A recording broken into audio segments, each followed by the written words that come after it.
사도행전 말씀으로 돌아오는데요. 오늘 본문 앞에 본문에서 우리가 지난번에 한번 봤던 본문인데요. 거기서 보니까 바울이 어려운 가운데 예수님께서 바울에게 그날 밤에 나타나셔서 그에게 큰 위로가 됐던 장면이 있습니다. 한번 읽어볼게요. 23장 11절. 사도행전 23장 11절 말씀 다 같이 읽겠습니다. 그날 밤에 주께서 바울 곁에 서서 이르시되 담대하라. 내가 예루살렘에서 나의 일을 증언한 것 같이 로마에서도 증언하여야 하리라 하시니라.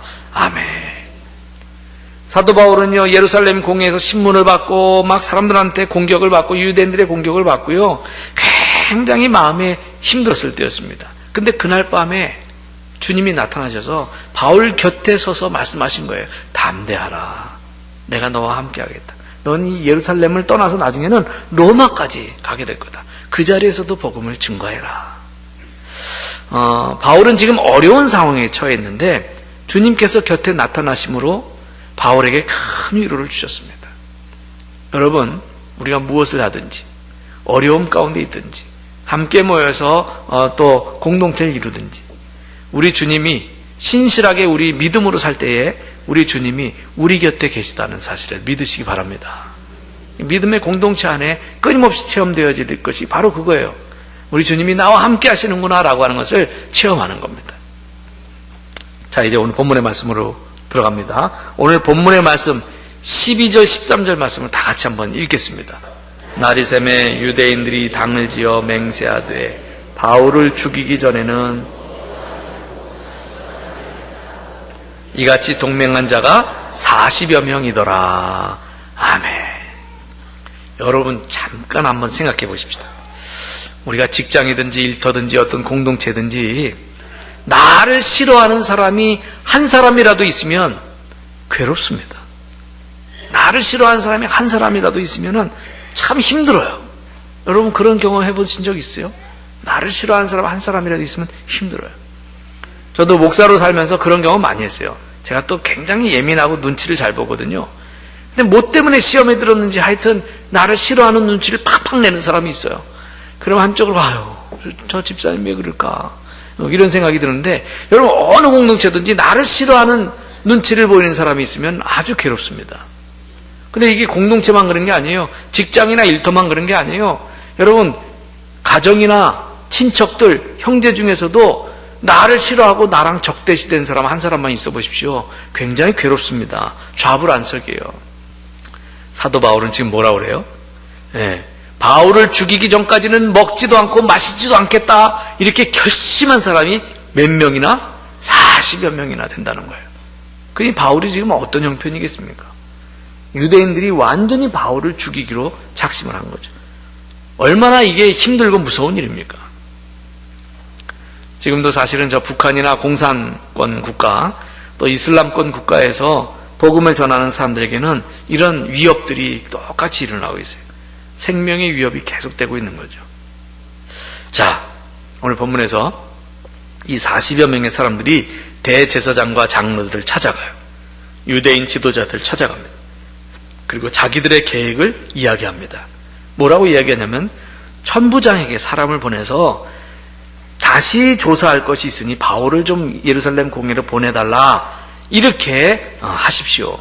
그렇게 해서 천부장이 바울을 이 예루살렘 공회에 이 대제사장의 손에다가 넘겨주려고 데리고 올 때 우리 40명이 매복해 있다가 덮쳐서 바울을 죽이겠습니다.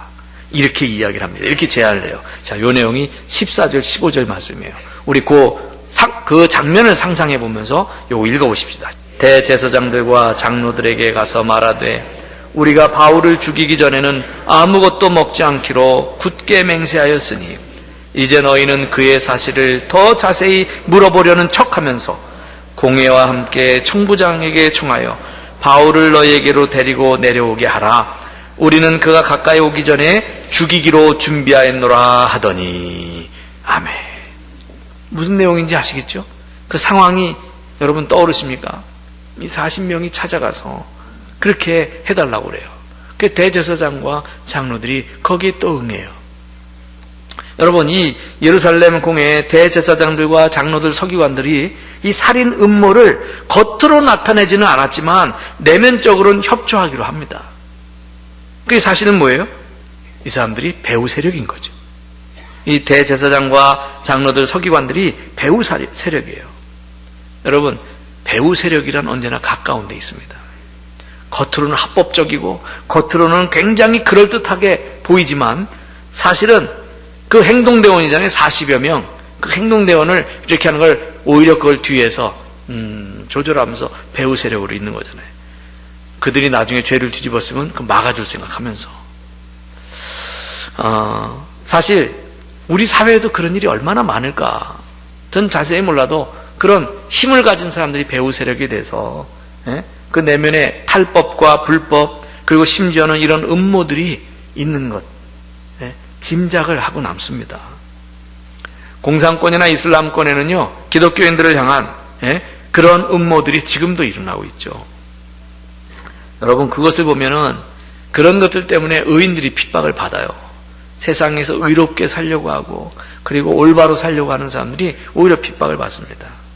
그리고 우리 그리스도인들 가운데 정말 신앙으로 살려는 사람들이 더 고난을 당해요.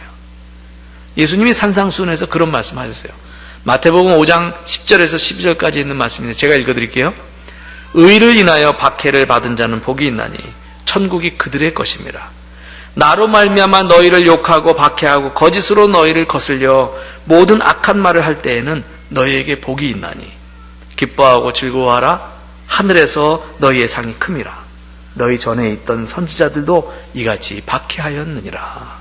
아멘. 의를 위하여 박해를 받는 자가 복이 있다 그랬는데요. 사실은 의를 위해서 박해와 핍박받는 사람들, 그런 의인들이 옛날부터 많이 있었죠. 근데 이 의인들이 핍박을 받음으로 복음은 증거됐어요. 우리 기독교의 복음은요, 의인들이 박해를 받음으로 증거됐습니다. 여러분, 의인들이 고난을 받지 아니하면, 우리 그리스도인들이 고난을 받지 아니하면 세상이 변하지 않습니다. 세상이 변하지 않아요. 그래서 내가 어려운 곳에 손을 뻗어서 내가 좀 수고스럽지만 그들을 위해서 좀 헌신도 하고, 이렇게 의인들이, 믿는 성도들이 그렇게 세상을 위해서 조금씩 희생하고 헌신할 때 그래도 세상이 변하는 겁니다. 사실 사도 바울이 의롭게 살려고 평생 그렇게 하는데 계속 고난이 닥치죠. 자, 오늘 본문에 보면 사도 바울은 이런 위기가 자기에게 다가오겠다는 사실을 모르고 있었어요. 뒤에서 그렇게 음모가 꾸며지고 있었던 거지. 만약 이 일대도 그대로 진행이 됐으면 바울은 그렇게 그 사람들한테 살해당해서 죽을 수밖에 없었던 거예요. 자, 그런데 이 바울의 위기에 하나님이 개입하셨습니다. 어떻게 개입하는지 보겠습니다. 16절 말씀 보겠습니다. 16절 다 같이 시작. 바울의 생질이 그들이 매복하여 있다 함을 듣고 와서 영내에 들어가 바울에게 알린지라. 아멘. 바울의 생질이, 이 바울의 생질이 누구인지 몰라요. 이름도 안 나와요. 성경에서 바울의 가족이나 친척에 대한 언급은 딱 이곳 한 군데밖에 없어요. 바울의 형제가 누구고, 아버지가 누구고, 엄마가 누구고, 친척 가운데 누가 있고, 아무 얘기 없어요. 다만 이름도 안 나와. 바울의 생질이 이랬다. 여기 딱 한 군데 나와요. 그럼 여러분, 짐작과 추측과 상상을 해보죠.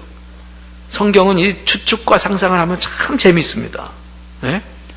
바울에 대한 집안 얘기는 아무것도 안 나와도 길리기아 5사람이란 것밖에 안 나와요. 바울의 형제가 몇 있는지도 몰라요. 근데 여기를 보면은 생질은 뭐죠? 생질? 여자 형제의 자녀예요. 조카는요, 남자 형제의 자녀입니다. 근데 오늘날 우리는 그냥 조카라고 다 같이 쓰는데, 조카는 폭넓게 쓰지만 생질이라고 하는 단어를 썼을 땐 여자 형제의 자녀예요. 그러면 바울의 형제가 몇인지 모르지만 바울에게 누이가 하나 있었어요. 근데 그 누이가 시집을 갔어요. 바울은요, 바리새파 사람이에요. 집안이 바리새인 집안입니다. 그러면 그 바울의 누이도 모르긴 몰라도 바리새인과 결혼했을 가능성이 높아요. 그럼 바울의 그런 매부가 되는 사람이 예루살렘 사람인지 다소 사람인지 몰라요. 근데 분명한 것은 그 바울의 누이가 결혼해서 자식을 낳는데 그 자식이 예루살렘에 살았다는 거예요. 여기까지 나와요. 그러면 좀 더 추측해보면 바울의 누이가 결혼한 사람은 예루살렘 사람이었을 가능성이 좀 더 높고, 바리새인이었을 가능성은 훨씬 더 높은 거죠. 성경엔 전혀 안 나오는 얘기입니다. 우리가 추측해 볼 뿐이지. 그런데 그 바울의 생질이 예수를 믿었느냐 안 믿었느냐? 믿었으면요 성경에 이름이 나왔겠죠. 여러분, 바울이 서신을 13개나 썼거든요. 서신을 그렇게 썼는데, 여러분, 나도 내가 무언가 이렇게 글을 남길 때 많은 사람 이름을 쓰는데, 내 친척 중에 예수 믿는 친척이 있으면 이름 슬쩍슬쩍 쓰겠어요. 예? 내 형제 중에 누구가 예수를 믿는데, 그 신앙생활 하면서 경험이 있잖아요. 근데 바울이 생질이라고만 하고 이름을 쓰지 않고 어떤 서신에도 이름이 안 나오는 거 봐서 예수를 안 믿었을 가능성이 높습니다. 이런 상상까지 가능한 거죠. 그러면 바울의 생질, 그것도 예수 안 믿는 생질이 바리새인의 가문에서 태어났으니까 바리새인이었고 유대의 정통 그 사회에서 일원으로 그렇게 있었을 거라고요. 그러다 보니까 유대인들 사이에 바리새파 사람들의 이야기 속에 거기서 그 정보를 들을 수 있었어요. 그 정보를 듣는데 바울을 죽이려고 작심을 하는 사람들의 이야기를 자연스럽게 접하는 거죠. 사도 바울에 대해서 워낙 분위기가 안 좋으니까 자기가 바울의 생질이라고, 바울이 자기의 외삼촌이라고 밝히질 않고 그냥 그렇게 지냈던 거예요. 그러니까 그런 얘기들을 자기는 나는데 들었죠. 그런데 고민이 생기는 거예요. 어떻게 해요? 이 사람들이 죽이려고 하는 게 자기 외삼촌이야. 그러면 나는 예수를 안 믿어도, 내가 외삼촌하고 똑같은 신앙을 갖지 않았어도 죽인다고 하는데 어떡하겠어요? 그래서 알려준 거예요. 예? 그래서 바울의 생질이 바울에게 찾아간 거예요. 외삼촌 여차저차해서 유대인들이 외삼촌 죽이려고 아주 작심을 했어요. 어떻게 해요 이거? 그러면서 그 계획까지도 다 얘기해 주는 거예요. 여러분, 여기서 굉장히 중요한 사실 하나를 발견하게 됩니다. 지금 이러한 상황은요, 하나님께서 바울의 위기에 개입하셨다는 거예요. 그리고 생각지도 못한 방법으로 그 위기에서 하나님이 건져주시게 된다는 거예요. 그걸 보여주는 거예요. 사실 여러분, 우리에게 그럴 때가 얼마나 많이 있는지 한번 생각해 보셨어요? 지금 내 주변에서 여러 가지 위기가 막 일어나고 있는데 우리가 모를 뿐이죠. 우리가 모를 뿐이에요. 무슨 사건이 벌어지고 있는데 하나님이 그것을 미리 막아주셨기 때문에 그냥 우린 모르고 오늘 여기까지 와서 앉을 수 있는 거예요. 내가 운전을 하는데 교통신호등이 쫙 노란불로 막 바뀌고 있어서 이걸 통과해야 되겠다고 막 그러다가 아니지. 그래서 그날 느긋한 마음으로 브레이크 밟고 딱 섰는데 만약 그것을 통과했다면 절묘한 타임에 옆에서 나오는 차랑 받쳐가지고 큰 교통사고를 당할지 안 당할지 어떻게 알아요? 그렇지 않습니까? 근데 그것을 모면하고 어쩌면 교통사고를 당하는데 그 상황이 더 기가 막혀서 죽음에 이르도록 대형사고로 이어질 수 있었는데 그것을 모면하고 오늘까지 살아서 이 자리에 있는 거 어떻게 알아요, 여러분? 나는 모르는데 그런 상황들이 있을 수 있었던 거예요. 지금까지 살아오면서. 그 위기를 나도 모르게 벗어나서 이 자리에 있게 된 거예요. 그게 여러분과 제가 지금 여기 있는 겁니다. 여러분, 하나님이 하시고자 하면 1000명이 넘어지고 10,000명이 넘어지는 그런 일이 있다 할지라도 거기서 사방으로 우겨쌈을 당하고 낙담할 일을 겪을지라도 그 가운데서도 보호받고 또 인도받는 그런 일들이 있음을 이 작은 사건을 통해서 바라보시기 바랍니다.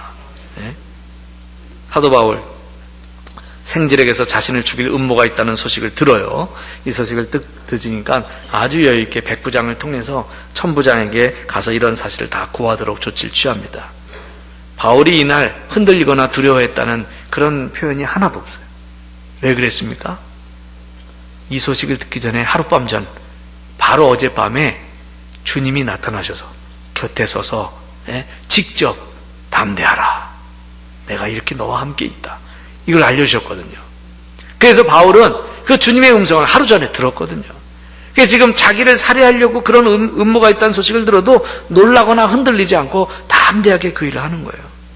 여러분, 우리 신앙인들은 우리 삶 속에서 우리가 늘 기도하는 삶을 살면 어떤 일을 당해도 흔들리지 않을 수 있습니다. 그래서 우리가 기도가 필요한 거예요. 여러분이 주님과 늘 가까이 동행하면 어떤 위기가 여러분을 덮친다 할지라도 그 속에서도 담대하게 나갈 수 있음을 믿으시기 바랍니다. 자, 바울은 자기의 생질을 백부장에게 소개해 주면서 천부장에게 이 아이를 데리고 가라고 그래서 천부장에게 이 청년이 말하는 것을 좀 듣게 하라고. 그렇게 얘기하고 바울의 생질이 결국 천부장에게 가서 천부장에게 자신이 들은 이야기를, 그 바울에 대한 살해 음모 이야기를 하게 되는 거죠. 이 이야기를 들은 천부장은 하나님도 안 믿고 예수님도 안 믿는 사람이에요. 근데 이 말을 듣고 바울을 도와주기 시작합니다. 참 이상한 일이죠. 주님의 일을 하다 보면 예수 안 믿는 사람들이 나서서 돕게 되는 경우도 있어요. 하나님은 불신자까지도 쓰시는 거죠. 그래서 이 천부장이 밤중에 군대를 풀어서 바울을 보호해서 로마 총독에까지 호송해 갑니다. 그 이야기가 22절 이하에 있는데 한번 읽어보겠습니다. 여러분 상황을 한번 머릿속에 그려가면서 읽어보시기 바랍니다. 22절에서 24절까지 다 같이 시작. 이에 천부장이 청년을 보내며 경계하되 이 일을 내게 알렸다고 아무에게도 이르지 말라 하고 백부장 둘을 불러 이르되 보병 200명과 기병 70명과 창병 200명을 준비하라 하고 또 바울을 태워 총독 벨리스에게로 무사히 보내기 위하여 짐승을 준비하라 명하며.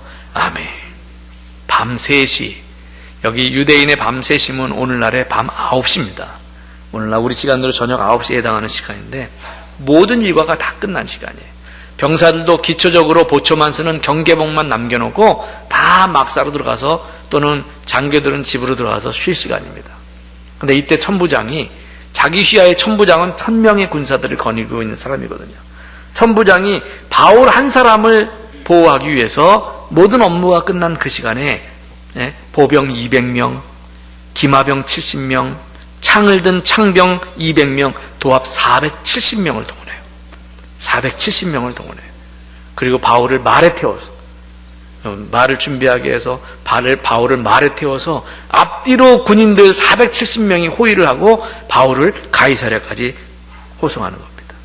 이야, 우리 하나님은 얼마나 멋있는지 몰라요. 오늘로 따지면요, 대통령 경호하듯이 가는 거야. 네? 한 사람을 위해서, 한 사람을 말에 태워서 보내면서 앞뒤로 470명의 군인들이 보호하면서 가는 거예요. 대단하죠. 하나님이 바울에게 그런 상황을 만들어 주셨습니다. 하나님을 위해서 위대한 꿈을 가진 그런 사람은 죽지 않습니다. 하나님이 그 종을 통하여 일하도록 하게 하시기 때문에 그렇습니다. 그리고 오히려 주님을 위해서 살려고 애쓰는 사람의 삶을 우리 하나님 책임지세요. 때로는 하나님이 원하시면 그 사람을 높이 쓰시기도 하시고요.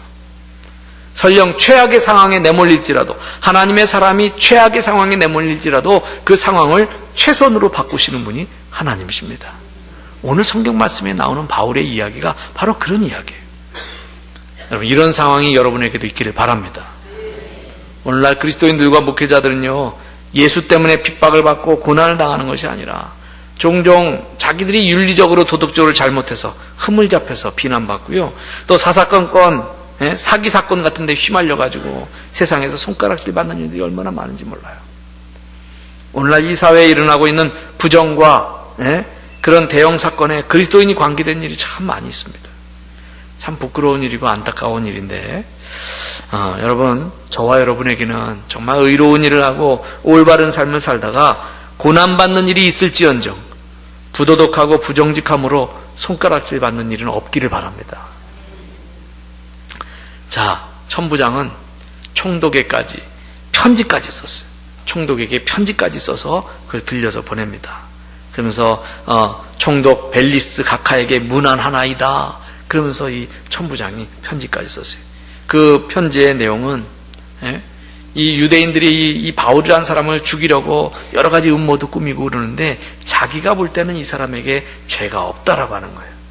자기가 보니까 바울을 죽일 만한 이유가 하나도 없다고 편지에 써서 보낸 겁니다. 그 다음에 이제 오늘 본문의 31절 이하의 내용을 보면은 이제 바울이 호의를 받으면서 가이사랴에 가게 되고 총독이 그 편지도 읽고, 그리고 바울을 함부로 대하지 않고, 함부로 죄수 취급하지 않고 또 재판을 받을 수 있는 정식 절차를 이제 밟아 나가는 것을 보게 됩니다. 결국 사도 바울은요, 최악의 위기에서 가장 안전한 방법으로 보호가 됩니다. 이런 예정이 있다는 것을 나중에 알게 되지만 그 당시 바울이 로마에 갈 때는 나중에 죄수로 가게 됩니다만은 근데 이것이 다 하나님의 방법이었고 하나님의 뜻이었습니다. 여러분, 오늘 말씀에서 우리가 생각할 것이 있어요. 하나님은 우리의 삶을 책임지십니다. 특별히 우리가 하나님 믿는 믿음 가운데 있고 하나님을 신뢰하는 그런 신앙의 삶을 산다면 특별히 그 하나님이 우리의 인생과 우리의 삶을 책임을 지심을 믿으시기 바랍니다. 주님을 위해 살려고 애쓰는 사람의 삶을 우리 하나님 책임지세요. 설령 최악의 상황에 내몰릴지라도 그 상황을 최선으로 바꾸시는 분이 하나님이십니다. 저는 제가 지금까지 살아오면서 여러 위기의 상황이 있었음을 오늘 말씀 보면서 돌이켜봤어요. 7살 때 교통사고를 당하는데요, 정말 간발의 차이로 0.01초 차이로 죽음을 면했어요. 주일날 교회 가는 아침이었는데 아침 9시에 예배인데 길 건너편 저쪽이 교회예요. 여기 찻길 건너는데 왼쪽을 보니까 차가 안 와. 오른쪽 보니까 버스 2대가 와. 지금도 생생해요. 그래서 버스 2대가 딱 지나는 걸 보고서 이쪽은 쳐다보지도 않고 확 뛰어나갔어요. 확 뛰어나갔는데 택시가 굉장히 빠른 속도로 오고 있었습니다. 정면으로 딱 받았으면 저는 그냥 그 자리에서 죽었을 텐데 제가 지나가는 택시에 이렇게 부딪혔어요. 옆에를. 이야, 간발의 차로 진짜 0.01초 차로 대형 큰 사고를 면했죠. 그날 새벽에 우리 어머니가 꿈과 환상을 봤다는 거예요. 조그마한 관. 그래서 그 꿈에 야, 저게 우리 정균이한테 딱 맞는 관이네 그랬다는 거죠. 제가 그 속에 들어갈 뻔한 거 아닙니까? 7살 때. 중학교 3학년 때 수련회를 갔는데 팔당댐 밑에 신장이라고 하는 곳에 한 교회에 학생 수련회 갔어요.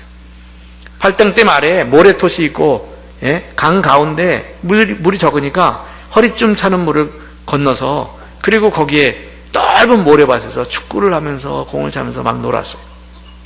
팔당댐 수문을 한꺼번에 다 열었다는 건 몰랐어요. 조금 있다 급류가 몰려오기 시작하는데 그 급류가 점점 불어났다는데 거기서 건너오는 게 상당히 문제였어요. 그 심각했습니다. 그때 중학교 3학년 때인데 그걸 건너다가 제가 급류에 휩쓸려요. 급류에 휩쓸려서 떠내려가는데 막 허우적거리는데 간신히 이 주변에 풀을 잡는데 요게 끝에 마지막이었어요. 요거 휩쓸려 나가면 이제 그냥 끝나는 건데 거기에 딱 잡았는데 풀 몇 포기가 잡혔어요. 요거 때문에 간신히 올라왔는데 제가 요 순간 지금도 생생해요. 중3 때 요거 못 잡았으면 급류에 휩쓸려서 저는 죽었어요. 군대에서 제대 3일을 앞대 놓고 예비군 마크 달고 사단에 신고하러 가는데 버스가 절벽 위를 이렇게 가는데 그때 교통사고를 당해서 아주 순간의 찰나에 버스가 절벽 아래로 굴러떨어지는 그 사고를 면했어요. 제가 지나갈 때마다 그런 사고를 당했을 때마다 우리 어머니가 시간을 정해놓고 기도하는 시간이었다라는 것이 깨달아지면서 이게 하나님의 역사라고 저는 생생히 체험하고 있습니다. 돌이켜보면요, 이 모든 것이 부족한 저를 사용하시는 주님의 은혜임을 저는 잘 알고 있습니다. 언젠가는 저도 가겠죠. 근데 지금까지는 하나님이 그렇게 건져주셨어요. 오늘 말씀에서 사도 바울은요, 하나님이 특별히 쓰시는 사람이었어요. 그래서 이 어려운 상황에서도 바울의 생질의 마음을 움직여주셨고 천부장의 마음을 움직여주셨고 그리고 총독의 마음을 움직여주셨습니다.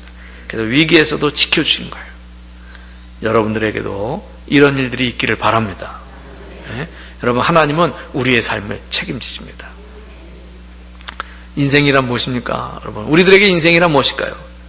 내 뜻을 이루기 위해서 사는 것이 아니라 주님의 뜻을 이루기 위해서 내 가정, 내 직업, 나의 삶이 있는 겁니다. 하나님이 보호하시는 그런 일들을 우리가 종종 신앙생활 가운데 경험하게 되죠. 여러분, 기억하십시오. 주님의 뜻대로 살려는 사람에게는 하나님이 그 삶을 책임지신다는 거예요. 여러분에게 그러한 축복이 있기를 주의 이름으로 축원합니다.